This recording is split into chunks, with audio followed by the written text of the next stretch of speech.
नमस्कार, मी अश्विनी पुरी आणि तुम्ही पाहता DS न्यूज 24। माळशेज घाटातून एक धक्कादायक घटना समोर आली आहे। माळशेज घाटातील करंजाळ परिसरामध्ये रविवारी काही पर्यटक तरुणांमध्ये झालेल्या वादाचं रूपांतर हाणामारीत झालं आणि या घटनेमध्ये मद्यधुंद अवस्थेतील एका तरुणाला मारहाण करण्यात आल्याची माहिती समोर आली आहे। विशेष म्हणजे मध्यस्थी करण्यासाठी घटनास्थळी पोहोचलेल्या पोलिसांशीही काही तरुणांनी अरेरावी करत दमबाजी केल्याचं सांगितलं जात आहे। या संपूर्ण घटनेचा व्हिडिओ सध्या सोशल मीडियावर मोठ्या प्रमाणात व्हायरल झालाय। पर्यटकांमध्ये भीतीचं वातावरण निर्माण झालंय। या घटनेमुळे माळशेज घाट परिसरामध्ये पर्यटकांच्या सुरक्षेचा प्रश्न पुन्हा एकदा ऐरणीवर आलाय।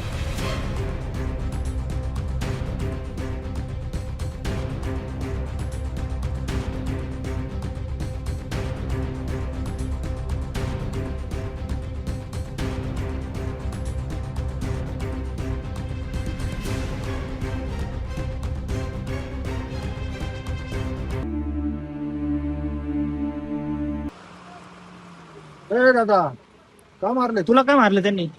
का मारलं म्हणजे मला मारलं इथे हा? का? तुम्ही व्हिडिओ काढा। मला मारलं का बरं?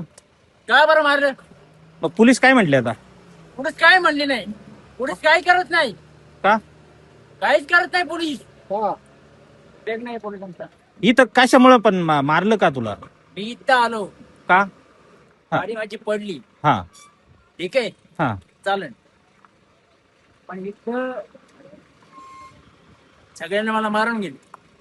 मी हात उचलला असता तर मी कोणाला ऐकत नाही।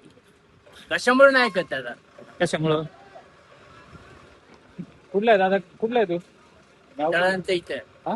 इथला ते रहिवासी कर्दळेचा. कंटाळचं नाही, मी तळांचं आहे। कळेरांचा आहे का? मारलं का त्यांनी? मारलं मला, का अशावरून झालं? हे काय मी कानाला ऐकू शकतो इकडं का म्हणलं? कानाला लागलं इकडनं. हे काय लागले, मारलं मला। कशावरून झालं ते? कशामुळे मी हात नाही उचलू शकत का यांच्यावरती? पण झालं काय कारण?